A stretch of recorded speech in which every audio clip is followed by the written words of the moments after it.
اللہ تبارک و تعالی مختلف ایام میں مختلف زمانوں میں کچھ خاص زمانے اللہ تعالی نے متعین کر دیے ہیں جن کو خاص تقدس سے نوازا ہے، اور ان کا مقصد یہ ہے کہ انسان جب اپنی دنیاوی ضروریات میں منہمک ہو کر اپنی روح کو بھلا بیٹھا ہے تو اس کو پھر واپس لایا جائے اور روحانی ترقی کی طرف اس کو متوجہ کیا جائے۔ اس کے لیے اللہ تعالیٰ نے کچھ دن مقرر کر دیے ہیں، ورنہ دن تو دیکھو سب ایک جیسے ہیں، رمضان کا مہینہ ہو یا غیر رمضان ہو، سورج طلوع ہوتا ہے اور غروب ہوتا ہے، دن میں اجالا ہوتا ہے، رات میں تاریکی ہوتی ہے۔ ایک خاص گردش جو شمس و قمر کی ہے وہ اسی طریقے سے چلتی رہتی ہے، دیکھنے میں رمضان کے دن میں اور غیر رمضان کے دن میں کوئی فرق نہیں۔ لیکن اللہ تبارک و تعالیٰ نے اس رمضان کے مہینے کو کہہ دیا یہ میرا مہینہ ہے، یہ میرا مہینہ ہے، یہ میری عبادت کا مہینہ ہے۔ تو جب اللہ تبارک و تعالیٰ کسی چیز کو اپنا کہہ دیتے ہیں تو اس کے ساتھ جو تقدس، اس کے ساتھ جو روحانیت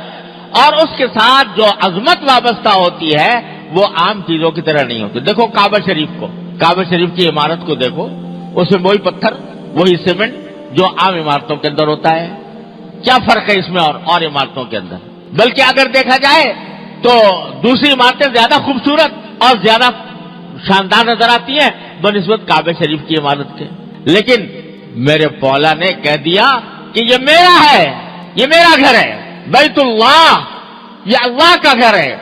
اپنی طرف نسبت کر دی۔ اور جب اپنی طرف نسبت کر دی تو اس کے ساتھ جو تقدس وابستہ ہوا، اس کے ساتھ جو لذت ملی، اس کے ساتھ جو حلاوت ملی، اس سے جو روحانیت وابستہ ہوئی، ساری کائنات کی اعلیٰ سے اعلیٰ عمارت بھی اس کا مقابلہ نہیں کر سکتی۔ ایک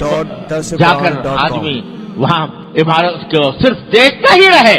اس عمارت کو صرف دیکھتا ہی رہے تو اس کی روح پرورش پا رہی ہوتی ہے۔ اس کو اللہ تبارک و تعالیٰ نے ایسا تقدس بخش دیا۔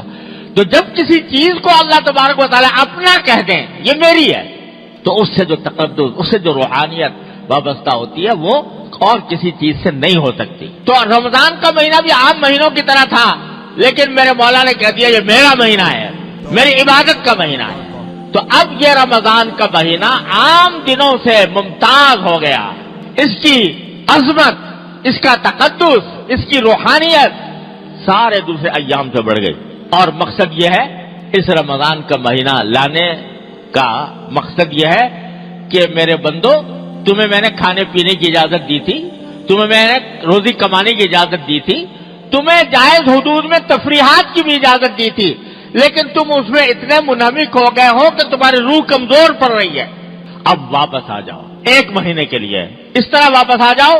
کہ اب جو کام کرو وہ تمہاری روح کو تقویت پہنچائے۔ تھوڑا سا مادی لذتوں سے تھوڑی دیر کے لیے اپنے آپ کو فارغ کرو اور اللہ تبارک و تعالیٰ کی عبادت میں یہ مہینہ اس طرح گزارو کہ تمہاری روح تقویت پائے، تمہاری روح کے اندر بالیدگی ہو، وہ تمہیں روحانی ترقی حاصل ہو۔ یہ ہے ترقی کا اس رمضان المبارک کا فلسفہ اور اس کی حکمت کہ اللہ تبارک و تعالیٰ نے یہ مہینہ بھیجا۔